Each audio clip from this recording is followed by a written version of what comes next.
In Handelinge 2 word die Heilige Gees uitgestort, ek gaan dit vinnig vir jou opsom, hulle is op bo in die boventrek in Jerusalem, en die Heilige Gees word uitgestort, en toe die Heilige Gees uitgestort word, toe gebeur iets ongelooflik, en ek wil vir julle wys, hoe cool is ons kinderkerk. So wat gebeur, is die volgende. Dis wat gebeur. Hulle sê, hulle sit in die boventrek, en die volgende oomblik toe gaan sit daar vlamme van vuur, of tonge van vuur, gaan sit toe boop elkeen van hulle se kop, en hulle kyk na mekaar, en hulle sê, hoor hierso, die Heilige Gees is uitgestort, die belofte het waar geword. Jesus het gesê, dit gaan gebeur, en dit gebeur. Nou, ek wil net hierdie gou noem, voordat ek hierdie ding van my kop afval, hierdie is my seentjie sin, nou sit hulle nou nog 'n lig op my. Weet jy wie se vlammetjie kan ek nie sien nie, kan nie my eie sien nie.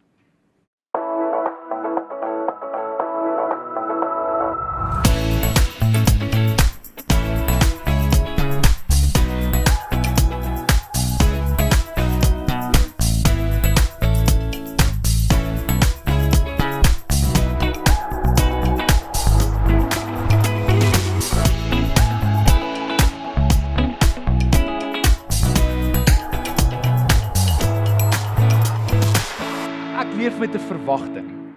Ek leef met 'n verwagting dat as ek by my huis aankom, gaan my vrou en my kinders hopelik bly wees om my te sien. Ek hoop jy leef van daai verwagting as jy getroud is. Ek leef met 'n verwagting dat as ek nie gesond eet nie, dan gaan ek nie lekker voel nie. Enigiemand weet waarvan ek praat? Sondagmiddag, wie vandag daai vandag gevoel? Okay? Ek leef met 'n verwagting as ek gaan oefen, gaan dit nie lekker wees nie. Okay, dis van julle wat dit verstaan. Maar ek leef ook met 'n verwagting. 'n Verwagting is ek dink dis wat gaan gebeur. En as jy werklik glo dat iets gaan gebeur, dan sien jy uit daarna, jy dis waar die woord verwag vandaan kom. Jy dink vir dit. Nou ek wil vanaand met jou praat oor ons verwagting teenoor die Heilige Gees en wat is jou verwagting van die Heilige Gees? Jy sien, want ek dink baie keer gee ons hart vir Jesus en is wonderlik. En dan is ons soos, okay Here, dankie vir dit. En dan kom die Heilige Gees, en die Heilige Gees wil saam met jou op pad begin stap, en hy wil seker goed in jou lewe verander, maar ons verwagting is net dat ons hemel toe moet gaan. Nou kan ek vanaand klaar vir jou sê, dat as die doel van Christendom was, dankie Thys, dis beter. As die doel van Christendom was, om hemel toe te gaan, hoor my mooi vanaand, dan sou die oomblik wat jy jou hart vir Jesus gegee het, sou jy sodat soos hierdie ding was, sy opgevaar het hemel toe.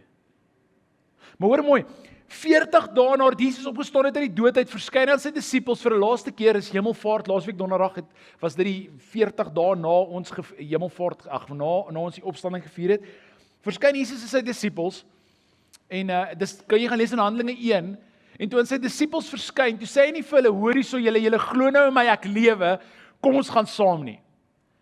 As dit die doel was van om jou hart vir die Here te gee, dan sou dit mos daar gestop, en dan het hy vir Petrus en Johannes en al die ouens wat saam met hom was gesê, kom saam met my, ons gaan hemel toe.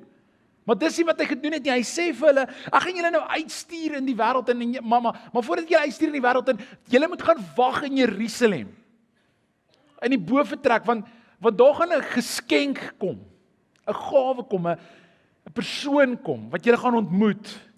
En wanneer julle hom gaan ontmoet, dan gaan hy alles vir julle verander, gaan wag vir dit, ek het mos vir julle beloof, hy gaan kom. En hulle gaan toe, en hulle gaan wag. En die Heilige Gees word op hulle uitgestort. Jy sien, nadat jy jou hart vir Jesus gegee het, is daar 'n tweede gedeelte wat in my en jou lewe moet gebeur, is ons moet besef, die Heilige Gees wil in ons sekere goed kom verander. Jy sien, want dis die doel van die Heilige Gees. Nou die Emil Steyn het volgende die bedien, en as jy die boodskap gemis het, volgende Sondag asseblief gaan kyk dit aanlyn. Hy het so mooi oor ons kom leer, oor die gedagte van 'n ander helper, maar 'n ander een soos Jesus. Hy is nie soos Jesus nie, maar hy is soos Jesus. Hulle is baie soos mekaar, hulle kom uit, hulle is een, maar hulle is twee, jy weet, dis hierdie hele misterie van die God-eenheid. So die Heilige Gees kom, hy het dieselfde hart as Jesus, hy kan dieselfde goed doen as Jesus, maar hy's Gees, hy's nie fisies mens nie, en so hy's oral. En Jesus sê vir hulle, ek gaan vir julle hom gestuur, en is beter dat ek weggaan, want hy gaan na julle toe kom, en ek gaan van ons 'n bietjie iets oor dit met julle deel, maar hier kom die Heilige Gees, en die Heilige Gees verander iets in die disippels se lewe, en elke man en vrou daarna wat ja sê vir Jesus, ontvang hierdie gawe van die Heilige Gees, ontvang nie net die gawe van die Gees nie, en die geskenke van die Gees, die krag van die Heilige Gees nie, hulle het die Heilige Gees by hulle, wat in hulle woon, en ek wil dit vir 'n oomblik vir jou verduidelik. In die Ou Testament, het God tussen sy mense kom woon in die vorm van die tabernakel. Die tabernakel was 'n goue kussie gewees, waar daar seker voorwerpe was wat belangrik was vir die volk van Israel. En hierdie kussie het God se nie kussie nie, kus. Het God se teenwoordigheid, daar waar daai kus is, jy het geweet God is daar. Jy sien, God het nie in mense gewoon nie, want mense was vuil gewees en vol sonde gewees. En so God het in hierdie ding gewees, maar hy wou by sy mense wees, want ons God is 'n naby God, hy sit nie iewers ver en gee nie oor ons om nie, ons God is naby, en so hy leef in hierdie ding wat ons noem, die Ark of the Covenant, in die ark. En hierdie ding ry saam met hulle, en eventueel het God hulle 'n tempel gebou, en God het by die tempel gewoon in die vorm van vuur, wat 'n vuurkolom was bo die tempel. En so God het vir hulle gewys, hy's by hulle. En hier kom die Nuwe Testament, en dan gaan ons na Johannes 1 toe, en ons kan van Johannes 1 opsit. En in Johannes 1 sê ons vir die eerste keer hoe God weet tussen mense kom woon. So onthou, in die Ou Testament het hy gewoon tussen sy volk in die vorm van die ark, en toe in die tabernakel en binne in die tempel. En toe in Johannes 1, toe skuif dit van die tempel na 'n persoon toe. Hoor hierso, die woord het mens geword en by ons kom woon. Ons het sy heerlikheid gesien, die heerlikheid wat hy as die enigste seun van die Vader het, vol genade en waarheid. Wat Johannes hier aan ons kommunikeer is, God het mens geword en tussen ons kom woon. Maar hier's die probleem met dit is dat Jesus was net op een plek in een tyd. Jesus was beperk gewees tot Jerusalem en Judea en Samaria en daai area waar hy beweeg het en net 'n sekere groep mense kom by hom uitkom. En so God se plan was altyd, en dis hoekom Jesus later sê vir hulle, dis vir julle voordelig dat ek weggaan, want ek stuur 'n ander een wat vir altyd by julle kan wees. En nou kom God, en dis waaroor Pinkster gaan, en ek wil hê jy moet dit verstaan, is dat Pinkster gaan nie net oor die Heilige Gees wat uitgestort is, die Pinkster gaan oor die Heilige Gees wat uitgestort is, en ons almal het nou toegang tot hy wat in ons kan woon. Want hoor wat sê dit in Johannes 16 vers 7, en dis nou daai gedeelte wat ek net na verwys, wat Jesus sê, hy sê, tog sê ek vir julle die waarheid, dit is tot julle voordeel dat ek weggaan, dis nou Jesus wat hier praat, hy sê, want as ek nie weggaan nie, sal die raadgewer nie na julle toe kom nie, maar as ek gaan, sal ek hom na julle toe stuur. Sien, die Heilige Gees kom nou, en hy kom woon binne in elkeen van ons. So Jesus sê, dis beter dat ek weggaan. So wanneer ons Pinkster vier, soos wat ons nou vandag doen, 50 dae na die opstanding, is dit 'n oomblik wat ons stil staan en ons sê vir die Here, dankie dat ons die Heilige Gees ontvang het. Die rede hoekom ons die Heilige Gees ontvang is, dat hy kom woon binne in elkeen van ons. Maar, wat is jou verwagting van die feit dat hy binne in jou kom woon? Is die idee dat jy nou net heeltyd gaan lekker voel? Ek wil inteendeel so ver gaan as om hierdie te sê, ek dink baie van ons ghost die Heilige Gees. Was jy al ooit geghost? Enigiemand steek jou hand op. As jy nie weet wat dit beteken om geghost te word nie, kan ek jou gevra om jou hand op te steek. Okay? So champ, en vir die res van julle wat nou nie julle hand opgesteek het nie. Ghost beteken, Renée, jy sal nou weet, nee, want ek het jou al geghost. Bely dit van die kansel af, as jy skoon, jy weet. Dit beteken, sy stuur vir my 'n WhatsApp, ek lees dit, en ek reply nie terug nie. Kan ek nou vra, wie was al geghost? Ek gaan nie vra wie van julle het ek al geghost nie. Work in progress. Ons bloedtiek is 'n ander woord vir dit. Maar ek beleef vir die Heilige Gees in ons kom woon. En ons het nou Jesus aangeneem, ons besef dat die Heilige Gees maak ons nou sy woning, en ons gaan nou 'n bietjie 'n skrif aanhaal vir dit wat wys dat Jesus woon nou binne in ons is die tempel van die Heilige Gees. Maar die Heilige Gees kom woon binne in ons, en dan woon hy net daar. En hy praat met ons, en hy sê vir ons sekere goed. En ek wil 3 goed aanhaal vanaand wat ek wil hê in jou lewe wil verander. Maar ons ghost hom, ons hoor wat hy sê, maar ons antwoord hom nie. Ons gee nie ag op dit wat hy sê nie. En dit is nie wat ek sien op Pinksterdag nie. Nou, ek gaan nie vanaand vir jou Handelinge 2 lees nie. Ek wil jou uitnooi om Handelinge 2 te gaan lees. In Handelinge 2 word die Heilige Gees uitgestort. Ek gaan dit vinnig vir jou opsom. Hulle is op bo in die vertrek in Jerusalem, en die Heilige Gees word uitgestort, en toe die Heilige Gees uitgestort word, toe gebeur iets ongelooflik, en ek wil vir julle wys, hoe cool is ons kinderkerk. So wat gebeur, is die volgende. Dis wat gebeur. Hulle sê, hulle sit in die boventrek en die volgende oomblik toe gaan sit daar vlamme van vuur of tonge van vuur, gaan sit toe bo op elkeen van hulle se kop en hulle kyk na mekaar en hulle is soos hoorie so die Heilige Gees is uitgestort, die belofte het waar geword. Jesus het gesê dit gaan gebeur en dit gebeur. Nou, ek wil net hierdie gou noem voordat ek hierdie ding van my kop afval. Hierdie is my seentjies in. Nou sit hulle nou nog 'n lig op nog. Weet jy wie se vlammetjie kan ek nie sien nie? Kan nie my eie sien nie. Renée, kan nie sy nie in foto's.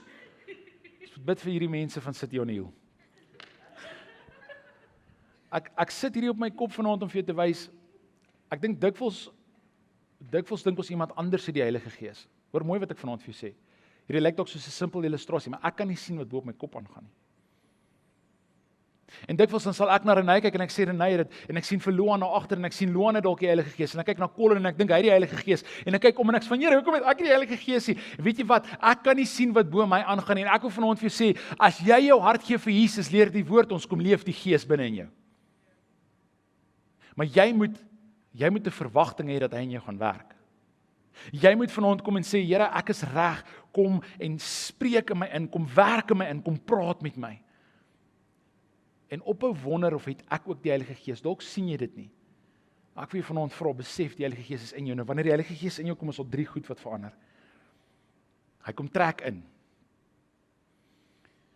En die eerste ding wat hy kom verander, is die Heilige Gees kom verander jou vlees. So jy moet met 'n verwagting leef dat die Heilige Gees gaan jou vlees kom verander. Nou vlees beteken die neigings wat ons vir hierdie wêreld het. Die manier om op te tree wat nie is soos wat God wil hê ons moet optree nie. Jy weet waarvan ek praat, jaloesie.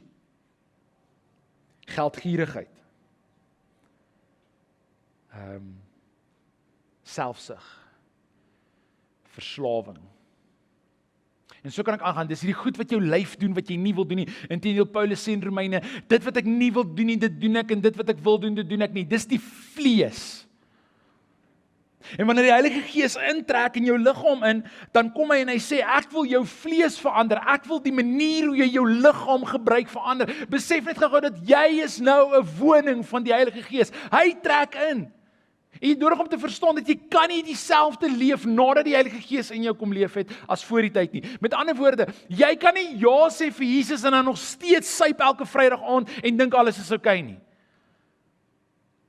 Nou Emile het dit vanoggend gesê, maar ek wil dit weer sê, die Heilige Gees is nie dit nie. Die Heilige Gees is 'n persoon. En die Bybel sê inteendeel dat ek en jy deur ons optrede kan die Heilige Gees hartseer maak. Maak dit jou nie bang nie. Ons kan hom bedroef, sê die woord. Met ander woorde, my optrede, die Heilige Gees kan vir my sê, Marius, moenie dit doen nie. En julle glo dit of nie, maar ons as pastore word nie op 'n Sondag hier afgelaai en ons preek en dan gaan ons terug hemel toe en ons sê, dis nie hoe dit werk nie. Partykeer dan ry ek en al ry 'n wit kombi voor my in. En dan word my geduld getoets en dan wil ek ook op hom skree, net soos jy. Of dalk is dit net ek. Partykeer maak my kinders my kwaad en dan wil ek in 'n oomblik optree wat nie reg is nie. Partykeer is die versoeking vir my daar om ongeduldig te wees en geïrriteerd te wees. Partykeer is die versoeking daar vir my om in vrees te leef. Maar wanneer die Heilige Gees in jou kom, en ek wil jy moet verstaan, hierdie moet jou verwagting vanaand wees, want ek het nie hierdie verstaan toe ek my hart vir Jesus gegee het nie. Ek het my hart vir Jesus gegee in einde 2010, begin 2011, het ek werklik die Here begin dien, en toe ek 'n pad met die Here begin stap, het ek nie besef, hy gaan vir my vra om seker goed net te los nie. En dat my vlees moet verander word nie, ek moet my vlees kruisig, ek het nodig om 'n ander mens te word nie. En terwyl ek voorberei vir vanaand, beleef ek die volgende, is dat baie van ons wil die Heilige Gees hê, maar ons wil hê hy moet die huis, hierdie liggaam deel met iets anders. So, yes Here, ek wil alles hê wat met die Gees gepaard gaan, liefde, selfbeheersing, al die vrugte van die Gees, Here, ek wil dit, ek wil die krag van die Heilige Gees, ek wil spreek in tale, ek wil gesond genesing sien, I want to see families, Here, ek wil dit hê, maar ek wil ook daai kant van my hê. Kan ek vir jou sê, die Heilige Gees deel nie, hoor. Het jy al ooit saam met 'n kamermaat gebly wat nie so great is nie? Ek het saam met 'n kamermaat gebly toe ek 'n studentonderwyser was. Ek gaan nie sy naam noem nie, want ek is bang hy kyk dalk die aanlyn dienste. Maar daai ou het my klere gesteel. Ek het soos rugbytruie gehad, All Black rugbytrui, my eerste span rugbytrui, my Kruiwenweek trui. Dis gesteel deur die braaf wat in my huis bly. Slegte kamermaats. Wie van julle het al 'n slegte kamermaat gehad? Okay, wie van julle het nou 'n slegte kamermaat? Ons net sommer gebed doen en so. Al die interns het net hulle hand opgesteek, hulle by al in 'n huis. En is nie lekker om 'n slegte kamermaat te hê nie. Nou kan ek vanaand vir jou sê, want as jy getroud is en jy het net jou hand opgesteek het, dis 'n ander stel probleme. Ons wil raak dan vir jou bid. Maar die realiteit is, die Heilige Gees wil nie jou liggaam deel met enigiemand anders nie, of enigiets anders nie. En so daarom wanneer die Heilige Gees intrek, gaan hy vir jou sê, my seun, daar's sekere goed wat nou daar is wat ek nodig het om te gaan. En hy gaan vir jou sê, ek dink jy moet op 'n laat aand alleen TV kyk, want dit lei altyd na jou ou lewe toe. En dan het jy nodig om gehoorsaam te wees. Of Heilige Gees moet sê, my dogter, ek weet jy's alleen op 'n Vrydag aand, en jou vriendinne gaan almal na 'n spesifieke kuierplek toe, en jy weet as jy daar is, dan praat jy soos wat jy nie moet praat nie, jy trek aan soos jy nie moet aantrek nie, jy tree op soos wat jy nie moet optree nie. Ek wil hê jy moet daai los, en ek wil hê jy moet dalk ander vriende kry. Daai maak seer julle. Maar dis wat gebeur wanneer die Heilige Gees intrek, wil ek hê jy moet vanaand verstaan, dis jou verwagting, is die Heilige Gees kom nie in net oelala en alles gaan lekker voel nie. Die Heilige Gees gaan in jou lewe inkom, en wat hy gaan doen is, hy gaan vir jou sê, daar's sekere goed wat jy nodig het om van ontslae te raak. Sekere goed wat nodig het om uit te trek. En tienel ek is mal oor die skrif in Openbaring 3 vers 20, is nie op die bord vanaand nie, wat Jesus sê, kyk, ek staan by die deur en ek klop. As enigiemand daar binne is, dan sê hy, as jy oopmaak, sal ek inkom en ek sal saam met julle feesmaal hou. Met ander woorde, hy sê, ek wil in jou hart kom woon. Jy sien, dis 'n prentjie van die Heilige Gees wat binne in my en jou wil kom woon, en wat hy wil kom doen is, hy wil my kom verander van die binnekant af buitentoe. Maar jy sien ding julle, as jou verwagting nie is dat die Heilige Gees jou gaan kom verander nie, dan mis ons dikwels daai stem. En ons dink ek kan net dieselfde bly. Jy kan nie dieselfde bly as jy jou hart vir die Here gegee het en jy sê ja, en die Heilige Gees kom trek in nie. Hy sê dis tyd om te trek. Dis tyd dat seker goed uitgaan. En inteendeel, ek dink aan die prentjie wat ons Paasnaweek oor gepraat het, waar Jesus in die tempel instap en daar's goed wat in die tempel gebeur wat nie reg is nie. En weet jy wat doen Jesus? Jesus het 'n sweep gehad en hy tafels omgegooi. Dalk wat die Heilige Gees vanaand wil doen, is daar seker goed in jou lewe en die Heilige Gees wil inkom soos met 'n sweep en sê jy het nie meer plek hier nie. Verslawing. Jy het nie meer plek hier nie. Swak identiteit, vergelyking.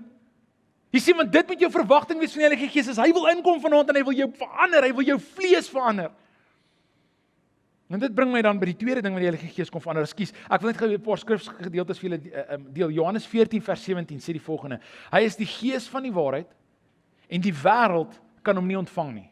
Met ander woorde, voor Jesus kon jy nie die Heilige Gees gewet het nie. Na Jesus in jou lewe gekom het, kan jy. Hy sê, omdat die wêreld hom nie sien nie, die wêreld hom nie ken nie, julle ken hom egter, omdat hy by julle bly, en hoor gou, in julle sal wees. Dis 'n belofte van die woord. Dit as ek ja sê vir Jesus, is ek nie meer soos hierdie wêreld nie, ek word nou 'n lidmaat of 'n deel van die koninkryk van God, en dan kom woon die Gees in my. En hoor wat sê Efesiërs 4 vers 30, en ek dink baie van ons is skuldig hieraan. Dit sê, moet nie die Heilige Gees van God bedroef nie.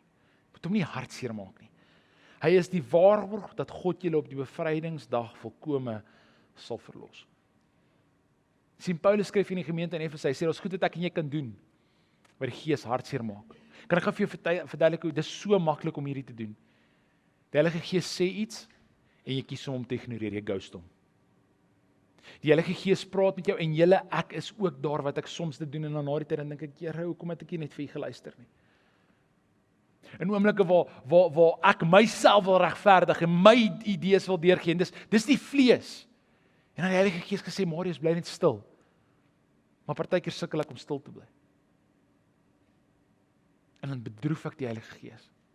Of ander kere, dan gaan dit oor gehoorsaamheid en die Gees sê vir my, gaan sê vir daai persoon, ek is lief vir hulle, en dan sê van, Here, is dit u, sal u vir my sê om dit te doen?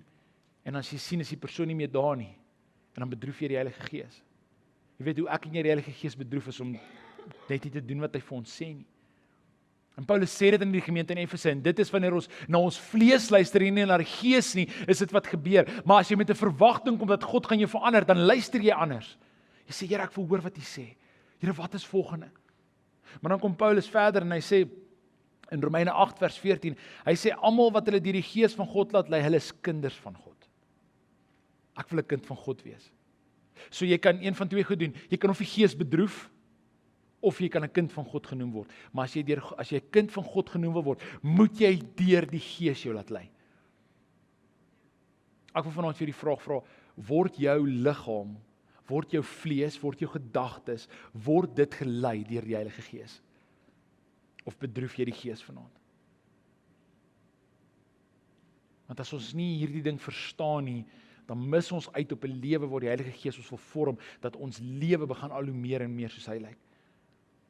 Dan gaan Paulus aan, en dan sê in Galasiërs 5 vers 17, hierdie praat nou weer eens oor die vlees, hy sê, want ons sondige natuur, dis die vlees, is in stryd met dit wat die Gees wil hê. Kan ek gevra, wie van julle het al hierdie stryd beleef? Jy wil, maar jy wil nie, ja, dit is net hierdie, wie van julle was al daar? Kan ek gesien? Wie van julle was al vandag daar? Vanmiddag vat ons Emiel uit vir ete, en ons 'n tafel vol pudding, en ek is van, ek wil nie, maar ek moet, maar ek, jy weet, dis hierdie, en ek weet, is nie goed vir my nie. En toe ek daar staan, en ek was so trots op ons medeleraar Colin, hy het net gesê, nee, ek gaan net bunny chow eet, ek gaan nie van die puddingtafel gaan eet nie. En hy het nee gesê, en die Here praat met my daarna, nie so seer dat pudding verkeerd is nie, soos jy pudding geëet het vandag, moenie hoor ek sê, jy gaan help toe nie, dis glad nie wat ek vir jou sê nie. Wat ek vir jou sê is, partykeer is daai 'n mooi voorbeeld van wat met ons gebeur is, Here, maar ek hou daarvan om op 'n Vrydag aand uit te gaan, dis lekker om te, dis lekker, om rond te slaap, die na die tyd is lekker nie, maar in die oomblik is dit lekker, dis lekker om shots te doen, dis baie lekker om te skinder, dis die vlees julle, maar die vrug wat dit gee in jou lewe, dit wat dit in jou lewe doen, is nie goed vir jou nie. En wat Paulus hier kom sê, is, hy sê, wanneer jy jou hart gee vir die Here, jy gaan weet, daar's hierdie stryd wat binne in jou plaasvind, jy moenie hierdie doen nie, maar dis jou ou manier, want jy doen dit al so lank, dis 'n stryd wat plaasvind, hy sê, en wat die Gees wil hê, is 'n stryd met ons sondige natuur begeer, hierdie twee dinge lê in stryd met mekaar, sodat jy nie kan doen wat jy graag wil nie. En dan gaan hy aan in vers 22 tot 23, hy sê, die vrug van die Gees, en nou so, die eerste een is, hy wil ons vlees verander, maar die tweede ding, wanneer die Gees intrek, moet jou verwagting wees, die vrug in jou lewe gaan verander. Hy sê, die vrug van die Gees is daarteen liefde, vreugde, vrede, geduld, vriendelikheid, goedheid, getrouheid, sagmoedigheid en selfbeheersing. Teen sulke dinge is daar nie 'n wet nie. Wat Paulus hier kom doen, is hy kom sê, jou vlees het sekere vrug, en jou Gees het sekere vrug. Die tweede ding vanaand van die Heilige Gees intrek, weet jy wat kom doen hy? Hy kom verander die vrug in jou lewe. Met ander woorde, wanneer mense na jou kyk, wanneer mense met jou te doen kry, wat beleef hulle? Los jy hulle beter? Kan hulle wegstap en sê, wow, ek beleef regtig Jesus in hierdie persoon se lewe. Jy kan nie dit produseer sonder die Heilige Gees nie. Nou kan ek vir 'n oomblik hier stil staan en die volgende sê, dat wanneer ons praat oor die Heilige Gees, is daar baie mense, hulle wil die krag van die Heilige Gees hê. Hulle wil die spreuke in tale hê. Hulle wil die genesing sê, en moet my nie verkeerd verstaan nie, ek glo in daai goed, ek glo in die spreuke van tale, ek glo in genesings, ek het dit al met my eie oë gesien. Ek glo dit wat in Handelinge gebeur kan vandag nog gebeur, waar iemand se skaduwee net op mense val en hulle word gesond. Ek glo in daai goed. Ons as gemeente glo in daai goed en ons vertrou die Here daarvoor. Maar weet jy wat se probleem wat ek het? Is baie mense wil profesie in die kerk en hulle sê bring die Heilige Gees. Waar is die Heilige Gees? En ons meet die Heilige Gees aan die werke van die Heilige Gees, maar ons meet hom nie aan die vrug nie. En hierdie is 'n harde woord vanaand, maar ek wil hê jy moet verstaan dat ons kan nie die Heilige Gees net meet aan dit wat hy doen nie, maar aan wie hy is en wie hy ons wil maak. En ek gaan nou kom met die derde punt dat ons gaan praat oor krag. Want Jesus sê, jy sal krag ontvang wanneer die Heilige Gees oor julle kom. Maar die uitvloeisel van dit moet altyd wees liefde. Ek het al gehoor van mense wat in die kerk en in hierdie week, laasweek kuier ek en Jenny by mense wat in hierdie gemeente al jare is. En weet julle wat sê daai oom vir my? Hy sê vir my, Marius, ek het al baie keer gesien hoe staan hier iemand voor in die kerk en hulle praat in tale en hulle is die ouens wat amen en halleluja op die preek. En mense sal sê van ver af, dis 'n geesvervulde persoon. Maar dan loop ek hulle in die dorp raak en sien hoe vloek hulle mense in die dorp. Jy sien, want jy kan die krag van die Gees beleef, maar ons nie vrug nie.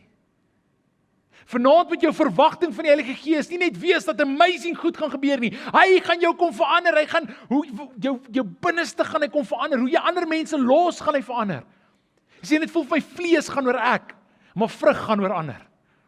En dit is my fascinerend, as jy gaan lees in die woord, dan kry jy 1 Korintiërs, wie van julle het al ooit 1 Korintiërs 13 gehoor preek?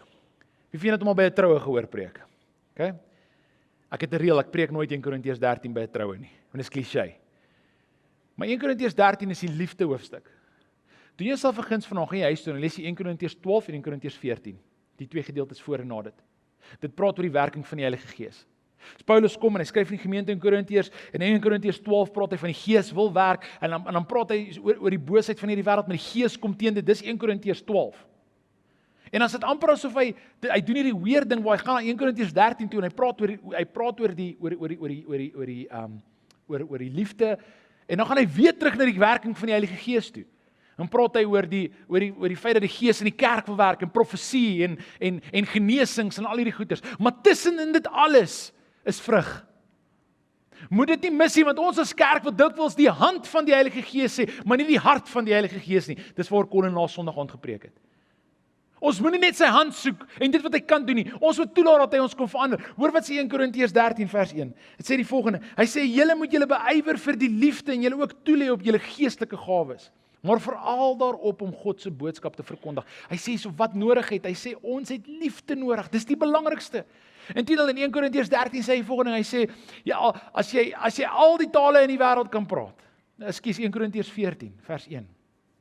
Hy sê, as ek al die tale in die wêreld kon praat, maar ek het nie liefde nie, het ek 'n raserige gons of 'n klinkende simbaal geword. Ek wil nie so gelowige wees, wat al die werke van die Gees in my lewe het, en ek kan praat in tale, karasabande. En ek kan vir mense bid en hulle begin loop, maar ek het nie liefde nie, sê 1 Korintiërs vir my, ek is leeg. So wanneer die Heilige Gees kom, verander hy my vlees, maar hy verander ook die vrug in my lewe. Is die vrug in jou lewe, wanneer mense na jou kyk, hulle wat die naaste aan jou leef, hulle wat jy nie kan flous nie, sien hulle dat die Heilige Gees besig is om te werk in jou lewe, want dit moet ons verwagting wees van die Heilige Gees. Is die Heilige Gees gaan my kon verander, en ons sit vir my weer 'n gedeelte op, wat ons 2 verse terug, wat Paulus vir die gemeente in Efesiërs sê, waar hy sê die vrug van die, in Galasiërs 5, die vrug van die Gees is hieraan. Ek wil jou vanaand vra, as jy wil weet of die Heilige Gees in jou lewe is, meer dit hieraan, het ek liefde, het ek vreugde, het ek vrede en geduld, vriendelikheid, goedheid, getrouheid, sagmoedigheid en selfbeheersing, het ek hierdie in my lewe, as jy, ek vra jou vanaand, moet nie net die krag van die Gees soek nie, soek hierdie, want dit wys waar jou wortels is. 'n siek boom dra nie vrugte nie. 'n gesonde boom dra vrugte wat almal weet wat hierdie boom is. As jy vanaand wil meet, is jy gevul met die Heilige Gees, dan sê ek vir jou, moenie vir jouself vra of kan jy in tale praat nie, vra vir jouself het jy liefde en selfbeheersing. Vra vir jouself het jy vreugde en vrede. Sien, dis die uitnodiging van God aan ons. Hy sê, my seun, my dogter, laat toe dat ek jou verander. Nie net jou vlees nie, maar jou gees. Dit moet jou verwagting wees, as jy vanaand sê, Here, vul my. Kom Heilige Gees. Dan moet jy weet, hy gaan jou kom aanspreek oor sekere van jou optrede, maar hy gaan jou gees kom verander. Maar dan, en as jy hierdie volgorde doen, eerstens dat God jou vlees kom aanspreek, en dan dat hy jou gees kom aanspreek, dat dit jou verwagting van die Heilige Gees is, dan, en soos ek nou gesê het, ek glo in hierdie, kom ons by die krag van die Heilige Gees. En die krag van die Heilige Gees is waar die Gees kom en dit werk en dit doen hierdie bonatuurlike goed wat ek en jy nie uit ons eie uit kan doen nie, en ons kry profesie. En ons spreek lewe in mense se lewens en dit wat hulle nodig het om te hoor uit die stem van God uit. En wanneer ons die krag van die Heilige Gees ontvang, dan bid ons vir mense en hulle word genees van hulle verslawing. Ekskuus. En wanneer ons die krag van die Heilige Gees ontvang, ek wil hê nodig om te verstaan dat die wêreld het die krag van die Heilige Gees nodig. Stem enige iemand saam met my vanaand oor dit? Die wêreld het die krag van die Heilige Gees nodig, maar vir ons om die krag reg te vat, moet ons motief reg wees, ons hart en ons vlees moet reg wees. En as daai twee goed reg is en ek vat hierdie krag van die Heilige Gees, gaan ons nie net great moments hê nie. Want dis die probleem as ons net die krag van die Gees najag, is ons soek hoendervleis oomblikke in die kerk. En 'n profesie woord vir my. Maar wanneer die hart reg is, dan sê ons, Here, ek het nou gekry, nou gaan ek in die wêreld in. En ek gaan deel dit met die wêreld. En dit bring my by Handelinge 1 vers 8 wat Jesus gesê het. Hy sê, maar wanneer die Heilige Gees oor julle kom, hy sê, dan sal julle krag ontvang. Nou daai krag daar is 'n Griekse woord met die naam dynamos. En dynamos is die waar ons die woord dynamite van vandaan kry. Dis 'n ontploffende krag. Nou ek gaan nou vir jou wys wat gebeur in Handelinge 2. Maar Handelinge 1 vers 8 maak Jesus hierdie belofte. Hy sê, dit is wat julle sal ontvang. Die krag van die Heilige Gees sal oor julle kom. En dan hoor wat hy sê. Hy sê nie, julle sal oulik wees en mense sal van julle hou nie. Hy sê, julle sal getuies wees. In Jerusalem, Judea en Samaria en die uithoeke van die aarde. Hy sê, niks kan hierdie beperk nie. En dit is vir my so mooi die feit dat dit vuur was wat op hulle neergedaal het in Handelinge 2. Jy sien, want 'n vuur bly nie net op een plek nie, 'n vuur versprei. En weet jy wat se hartseer van die kerk? Is dikwels het ons toegelaat dat die vuur van die Heilige Gees is op 'n Sondag aand saam met ons, maar Maandag as ons werk toe gaan en los ons hom hier by die kerk, ons sal hom weer Sondag kry. Ek wil jou vra om die krag van die Heilige Gees saam met jou te vat, in jou werksplek in jou familie in, na jou skoonouers toe, na jou ouers toe, na jou kinders toe, na daai niggie en neefie toe, na jou vriende toe. Ek en jy het nodig om te sê, Here, hier is ek ken U, Here, U het my verander, stuur my. En die beste voorbeeld hiervan is Paulus. Is Petrus. Petrus kom en hy ontken Jesus 3 keer. Ons 'n meisie, sy vra vir hom, was jy nie saam met Jesus nie? Hy sê nee, ek ken nie vir Jesus nie. En 'n tweede keer sê sy, nee man, jy is definitief een van die ouens. En hy sê, ek is nie een van die ouens wat saam met Jesus is nie. En 'n derde keer sê sy, man, ek is seker, jy praat soos een van hulle. En dit sê, hy het begin vloek. Petrus se woorde. Petrus stap vir 50 dae pad, van daai moment af. Stap hy 'n pad wat hy, kan jy net indink hoe Petrus moes gevoel het. Hy het vir Jesus gesê, hy gaan hom nie ontken nie. Die oomblik toe hy Jesus ontken, leer die woord, ons het Jesus verbygestap. Die derde keer toe die haan kraai, toe stap Jesus op daai oomblik verby en hy en Petrus maak oogkontak. Kan jy jou indink wat se teleurstelling moes Petrus beleef het? Fast forward 50 dae. En weet julle wie is die ou wat weer eens praat? Dis Petrus. Toe die Heilige Gees uitgestort is, dis Petrus die een wat opstaan, en die mense sê, hoor hier, hierdie mense praat in vreemde tale, hulle praat in tale wat ons kan verstaan, maar hulle is Jode, hoe kan hulle is Israeliete, hoe kan hulle praat in ons taal? En Petrus staan op en sê vir hulle, hoor julle, kom ek vertel julle, dis die Here, want weet julle wat het gebeur? Jesus het sy vlees kom aanspreek, Jesus het sy gees kom aanspreek, en toe kom vloei die krag van die Heilige Gees. En ek wil vanaand vir jou vra, ek weet nie waar jy in hierdie reis is nie, maar dalk was daar 'n stadium wat jy jou vlees gekruisig het en gesê het, Here, ek gee my liggaam vir U. En toe het jy weer teruggeval in ou gewoontes. En dalk was daar 'n tyd wat jou liggaam of wat jou gees vrug geproduseer het, maar nou produseer dit nie meer vrug nie. Nou maintain jy net. En soos 'n boom wat nie gesonde wortels het nie, jy dra nooit vrug nie. Of dalk is jy daai persoon, jy het op 'n stadium 'n profetiese woord bedien, jy het vir mense gebid en hulle het gesond geword, jy het ongelooflike goed gesien, maar met tyd het jy seer gekry in die kerk, of jy het in vrees begin leef en jy het teruggetree. Ek weet nie waar op hierdie reis is nie, maar my verwagting vir ons gemeente, is dat ons 'n gemeente sal wees wat se vlees in lyn staan met die gees. Dat ons 'n gemeente sal wees wat se gees saam met die Here leef. En dat ons gemeente 'n gemeente sal wees waar die krag van die Heilige Gees vrylik kan vloei. As dit vanaand jou gebed is, wil ek jou vra, maak jou verwagting reg, want die Here sal jou ontmoet by jou verwagting. Dis wat ek hoor vir vanaand. Is ek sal jou ontmoet by jou verwagting.